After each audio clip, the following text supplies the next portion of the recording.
j'étais monté dans cet arbre il y a environ 6 mois pour y mettre cette caméra trappe. Donc maintenant c'est la saison des pluies, il s'est passé beaucoup de choses depuis que j'ai installé et j'espère y avoir filmé des siamangs parce que dans cet arbre il y a régulièrement une famille de siamangs qui passe et il y a notamment un jeune individu qui a un comportement un peu bizarre parce que lorsqu'il voit des humains il ne s'enfuit pas forcément, il s'est même déjà approché une fois de la patrouille à cheval. Donc j'aimerais bien avoir des images de ce jeune siamang simplement pour savoir à qui j'ai affaire. Et puis je redescends pas de suite, évidemment, je profite un peu de la vue.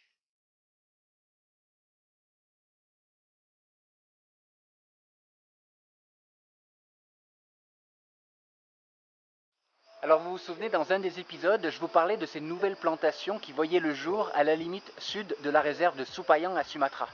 Ça nous poussait à envisager la construction d'un poste de garde pour avoir comme ça une protection, une présence sur ces limites en permanence.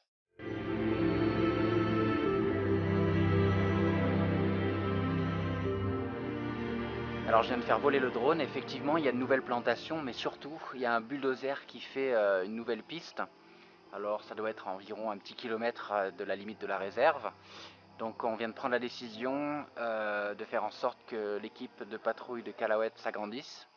On va recruter de nouveaux gardes et puis à partir du mois prochain on va construire ici un poste de garde.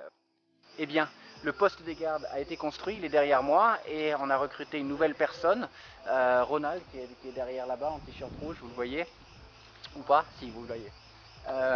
Donc c'est un nouveau garde et il reste ici tous les jours pour s'assurer que les activités agricoles n'aient pas d'impact néfaste sur la réserve, s'assurer que les agriculteurs ne rentrent pas dans la forêt, dans notre forêt, qu'il n'y ait pas de chasse, etc. Alors ça complique évidemment la logistique et je pense qu'on devra même faire plusieurs postes de garde comme ça à différents endroits de la réserve. Et là il y a des villageois justement qui arrivent. Ah,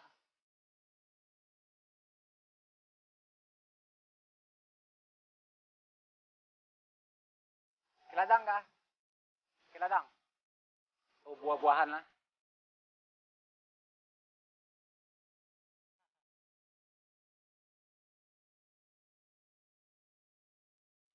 Là, ils viennent de nous expliquer que ce sera pour des arbres fruitiers. Donc, ils ont complètement le droit de faire ces plantations. C'est chez eux. Donc, il faut garder de très bonnes relations avec eux. Et c'est comme ça qu'on s'assure qu'ils ne vont pas rentrer dans notre forêt, couper des arbres ou chasser, par exemple. Donc, c'est du relationnel. Et jusqu'à présent, ça semble marcher.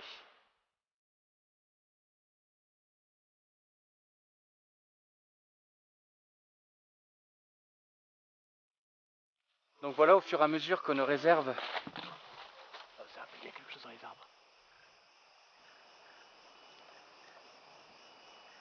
Je voulais vous parler de la logistique qu'on met en place pour protéger les réserves. Une logistique qui doit s'adapter puisque nos réserves deviennent de plus en plus grandes. Et le vrai challenge évidemment c'est de les protéger sur le long terme, pas simplement d'acheter les terrains. Donc on va multiplier et ça a bougé, c'est pour ça que je parle à voix basse. Mais je sais pas en fait ce qui a bougé.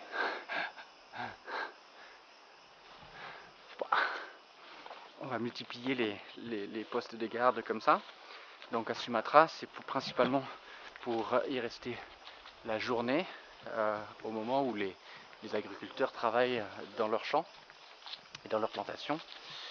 Et à Bornéo, par contre, on va construire des postes de garde. Mais le souci est différent parce que figurez-vous que la dernière fois que j'ai posé une caméra trappe, quand je l'ai récupérée, j'ai certes trouvé des vidéos d'animaux, notamment de macaques à queue de cochon et de superbes faisans, mais aussi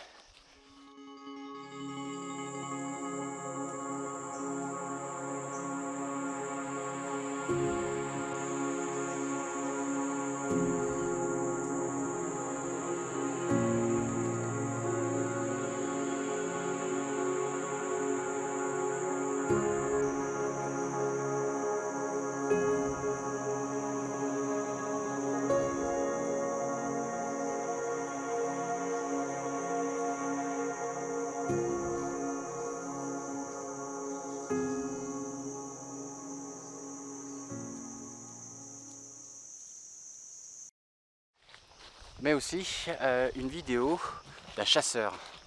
Donc un gars s'est fait filmer avec une arme à feu, ce qui est quand même assez rare à Bornéo. Quasiment dans la réserve, puisque j'avais placé la caméra sur la limite de la réserve. Et ça, durant la nuit. Et donc il faut qu'on se prépare et qu'on anticipe, puisque on est en train de vraiment de récolter les fruits de nos efforts. Je vous l'ai déjà expliqué, beaucoup plus de mounjak, de cerfs-souris dans la réserve.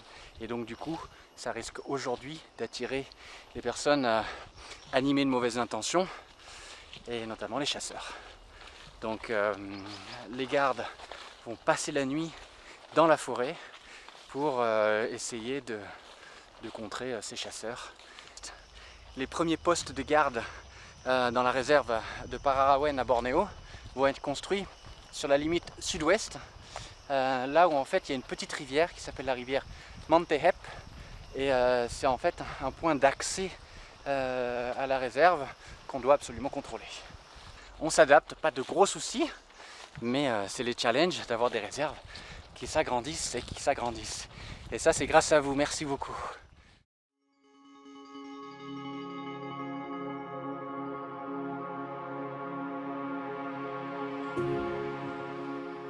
Eh bien, j'ai laissé la caméra pendant 6 mois dans l'arbre, zéro. Il y a eu un problème avec la caméra, aucune image, zéro siamang, zéro écureuil, rien du tout. Voilà, faut tout recommencer. Ça arrive.